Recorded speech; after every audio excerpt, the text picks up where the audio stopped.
Hello, ladies and gentlemen. So now we're going to factor this polynomial expression, okay? And we're going to factor it by grouping. And I'm sure that you guys are starting to see the pattern of what's happening here. We're going to locate some appropriate groups from which we're going to try to factor out terms that will reveal in the two groups. In this case, in the two groups. That will have a common factor, okay? So in our case, this will be one of the groups, this will be the other group. They both have a minus in the middle, so that helps us to see that when we factor out something, it's going to be positive in both cases. Okay.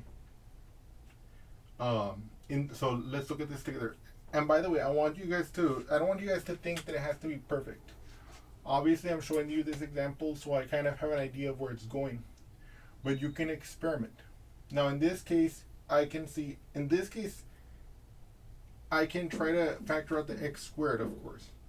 X squared times what gives me x cubed? X. Because x squared times x is x cubed. X squared times what gives me negative 3x squared? Minus 3. Why? Because negative 3 times x squared gives me negative 3x. Now, if I look at this in my brain and I ask myself, can I multiply this by something to give me that? Aha, 5. 5 times x would be 5x. 5 times negative 3 would be negative 15. And so I can see that if I were to multiply it by 5, I would recover this term, and I can see that I've done it.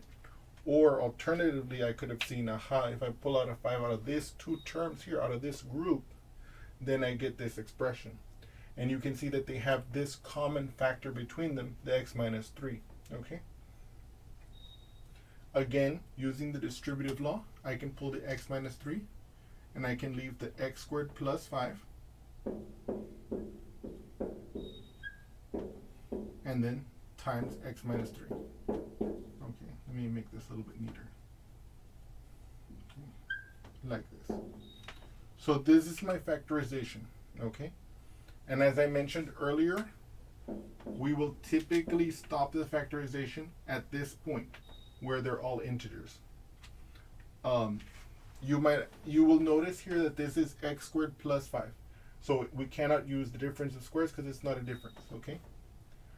And so then the question then becomes, okay, David, can you show me an example of where this would actually be applicable? And of course, I can, and I will. So, for example, here we could have a situation where we want to solve the following equation.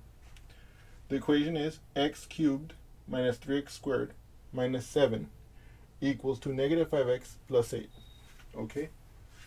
And at first, it doesn't appear to be related to this problem. But so what we're going to do is that, and of course, in this case, we're assuming we don't know any of this, okay?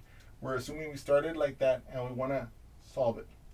So just as when we were using the quadratic formula, we would want to get all the terms of the polynomial to one side and set it equal to 0.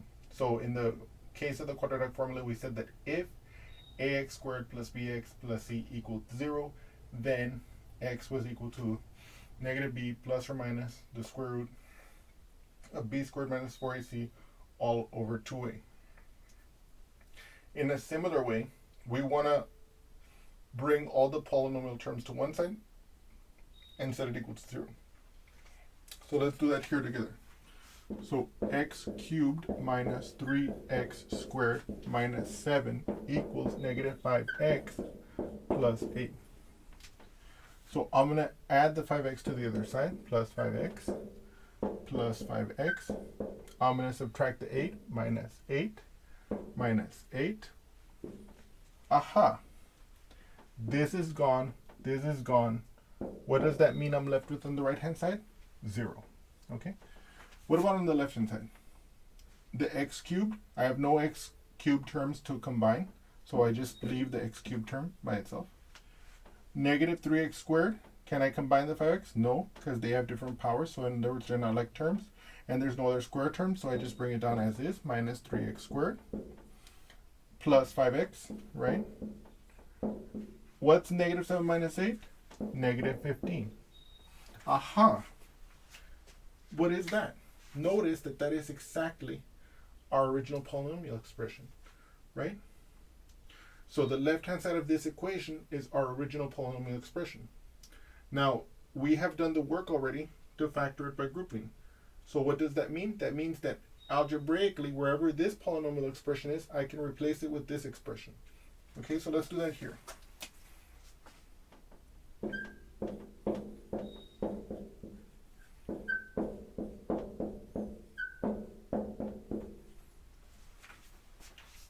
So if this left-hand side, which is our original polynomial equation, is equal to 0, then the factored form, x squared plus 5 times x minus 3, must also equal to 0. What does that tell us? That tells us that either this one will be equal to 0 or this one will be equal to 0. Why is that? Because of the zero product property.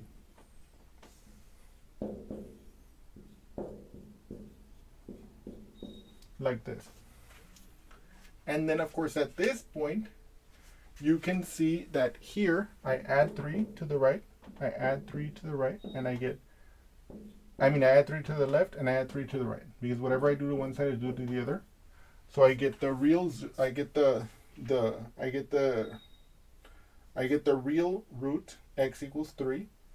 But what about this one? X squared plus 5 equals 0. You can see that this is going to be like the previous problem, where when I subtract the 5 from both sides, I get x equals to the x squared equals to the square, x squared equals to negative 5.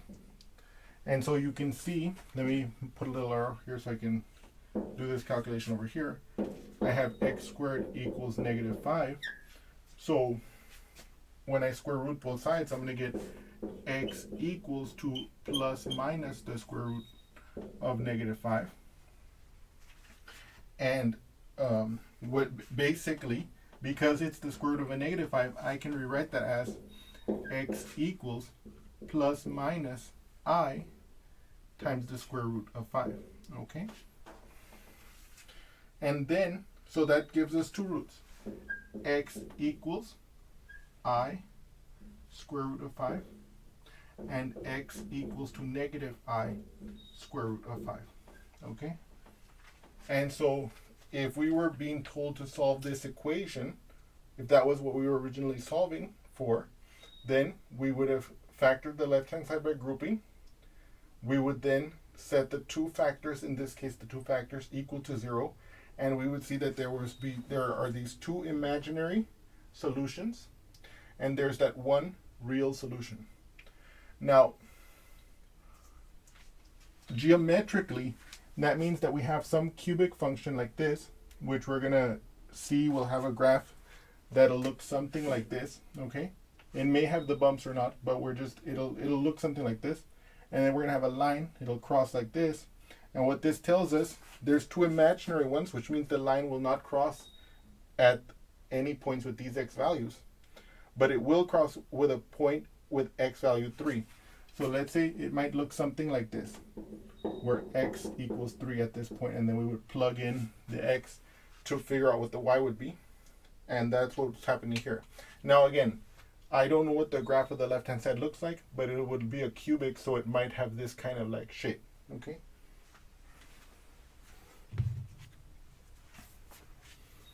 And of course, we're going to talk about the graphs of these more carefully later, so we'll actually be able to figure it out.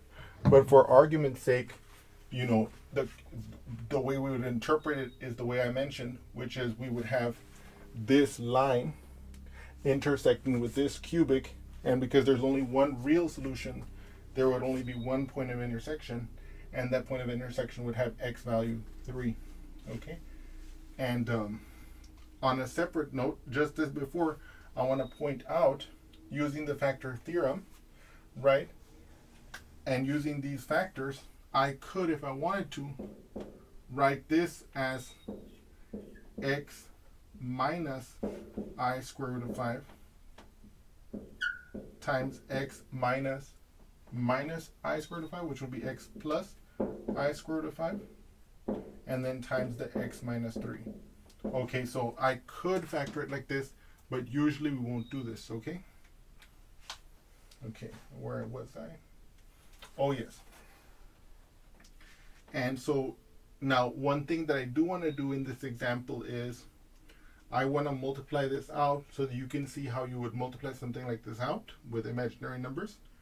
And that'll be basically the end of this example for our purposes, okay? So in this case, as I mentioned before, usually when we're going to write the factorization, we're just going to write it like this, okay, with integer coefficients, okay? But I do want to make sure that you guys know that this factorization into complex numbers is possible, okay? And even though we're usually just going to write our factorization like this, I do want to take this opportunity to multiply this expression out, this factorization into complex numbers out, so you can see how that's done, okay? Because it's important, okay? The key fact you have to remember is that I squared is equal to -1, okay? That's going to help us out as we do this problem. So now let's do it together, okay? So as before, I'm going to first multiply these two together. So in order to identify those more easily, I'm going to put the product of these two in a bracket like this, and then I'm going to bring down my x minus 3, knowing that I'm going to then multiply the product of these two, which is going to be in this bracket, by this later. If I had not brought that down, I might forget, and I might think I already multiplied that in, and that's something I don't want to forget, okay? Okay, so let's begin. So the first thing I'm going to do is I'm going to say, okay, what is x times x? That's x squared, right?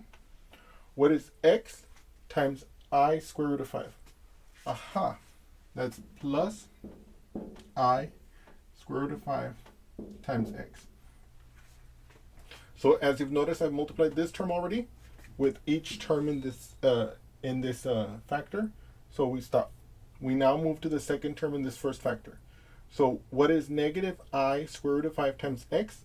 Well, that will be minus I square root of 5 times x. Finally, what is negative I square root of 5 times I square root of 5? Well, the I times I will give me I squared. The square root of 5 times the square root of 5 will give me 5. And then a negative times a positive is a negative. So it'll be minus 5I squared. Okay. So now we're going to simplify this first expression in here, and we're going to again bring down our x minus 3. Again, I want to emphasize, whenever you see me doing a calculation like this, I want you to notice how I try to keep the calculation together for as long as possible so I don't make an error of forgetting. Okay? Now, I want you to notice I square root of 5x minus I square root of 5x. These two, they cancel out. Okay? Just think of 3 minus 3, gone. Right here, it's positive I squared of 5x, and it's a negative I squared of 5x. We're adding them, so they disappear. Now notice this. So what we're left with in the front so far is x squared minus 5 times I squared. But what is I squared? I squared is -1. So it's like this. So notice, so this first part is going to be negative 5 times -1. It's going to be x squared plus 5. And then I bring down my x minus 3. Okay? And if you notice, that's what I have here. Right? So now I'm going to continue multiplying this so that we can see that done. Let's look at this together. I also want you to see the way I use my hands to guide my multiplication. Obviously on the board, my hands are not big enough to make it look as convincing as it could look, but if you're on paper and you do it, it'll help to make your multiplications very clean. So x squared times x is x cubed x squared times negative 3 minus 3x squared. 5 times x is plus 5x. And then this positive 5 times that negative 3 becomes minus 15. And so indeed we see that that expression at the bottom, that polynomial expression at the bottom, is exactly this one. So we see in particular, sorry about that, forgive me, that this expression, when we multiply it out, does give us our desired polynomial expression. And also, we also see that this expression, which is the factorization we got from grouping, also multiplies to give us our original polynomial expression that we wanted to factor. Okay. So let's recap what we did. Let's recap this problem a little bit briefly.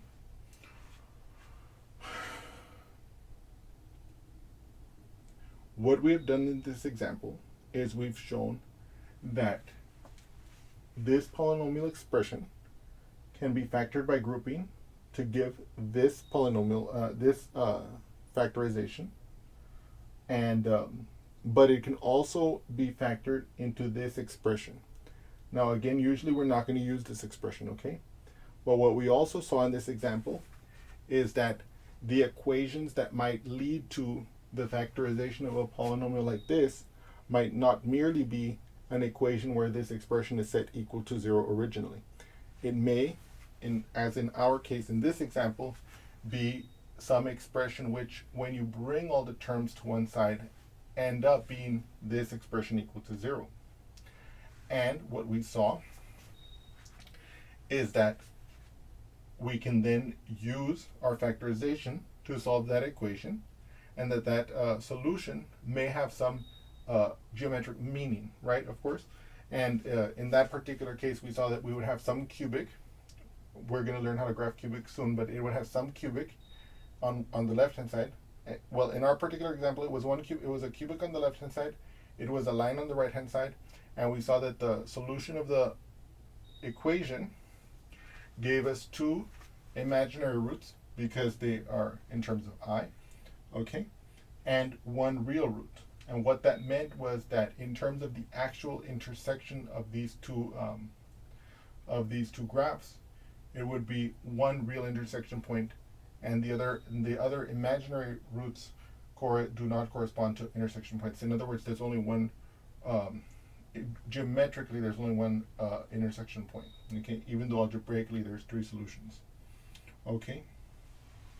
And of course, I also finally at the end, what I wanted to show here is that this factorization that we got from the zeros, courtesy of the factor theorem, when you multiply it out, it does in fact give you the original polynomial expression.